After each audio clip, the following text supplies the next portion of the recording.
A beautiful American dream was cut short in America when young thriving African immigrants were targeted by two troublesome teens. Now the details of what happened here would leave you in sadness and fear.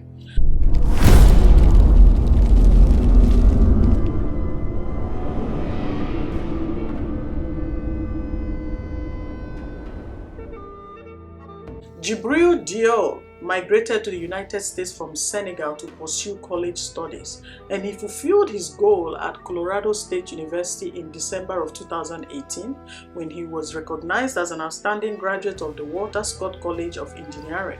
With his bachelor's degree in civil engineering, Diol started working for Kiwit Corporation and brought his wife and daughter from Senegal to join him at their new home in northeast Denver. Now, Diol worked as a Kiwit field engineer on an Interstate 70 project. He had considered pursuing a graduate degree and dreamed of one day using his engineering knowledge to improve infrastructure in Senegal. So on the 9th of August 5th of 2020, the family perished in a horrific overnight house fire. 2 adults and a child escaped by jumping out of a window, a man, a woman, and a child. The survivors reported that they woke up to the smoke alarm going off. The man said that he opened the bedroom door and saw thick smoke, so he immediately shut the door and went to the window. He jumped out, followed by his wife and then their daughter, and then he tried to get back into the house to help Diol and his family, but he was unable to get the key code to work on the front door of the inside garage door. The fire officer who arrived at the scene said he saw that man trying to use the keypad to open the door, and he made a decision to kick the front door in. The officer said he was pushed back by extreme heat, but was able to see a small body about 3 feet inside the door.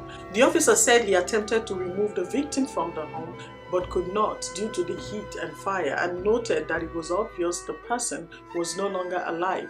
Now the victims were Diol, who was 29 years old, his wife Aja, 23, his daughter Khadija, 2, his sister Hassan Diol, 25, and her baby Hawa Baye. CCTV captured some boys in the frame who they had a mask on, so it was difficult to identify who they were and where they came from. But due to intensive investigation, the authorities were able to still find them.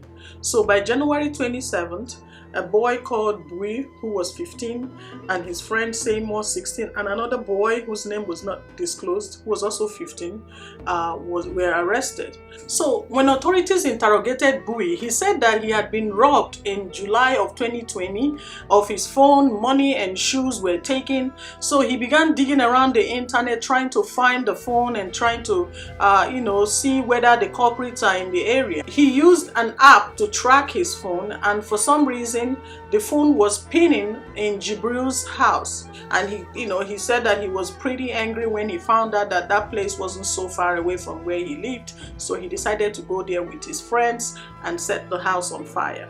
He said he did not research who owns the house. He just went by what the app told him, that that's where the person who robbed him lives. But Djibril, was not a robber. He had a job, he had a family. There was no way, and officers confirmed that there was no way he would have been involved in something like that. Now, Bui admitted to setting the house on fire, but then realized the next day through the news that there were actually a lot of people inside the house. He said he didn't know, but then prosecutors said, how can you not know that there are people inside the house? Why did you choose to do it at night instead of in the daytime? Because at night there are people inside the house sleeping, and when you realized, I'm sure you saw the fire going off, and when you realized that there might be people inside the house, why didn't you call for help if you thought that you made a mistake? One of his friends, called Seymour, who was also arrested, told investigators that they actually wanted to vandalize the house and then set it on fire. But then a surveillance camera caught them going there with rocks and baseball bats, which would have done more damage in the home, and then also a gallon of gasoline, so which further proved that they went there with intention to kill. There's no way to verify if actually he lost his phone like he claimed. These boys are pleading to have their case moved to juvenile court, where they would face less serious penalties if convicted.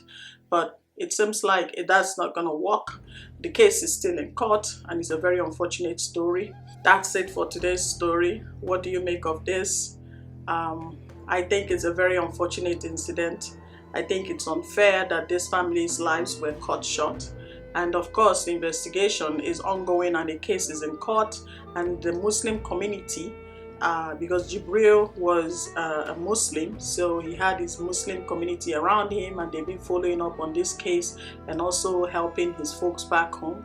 They even set up a GoFundMe where some money were raised to plan for his funeral and that of his family. So it's a very sad situation, I tell you. So that's it for today's story. Thank you for watching and have yourself a good day.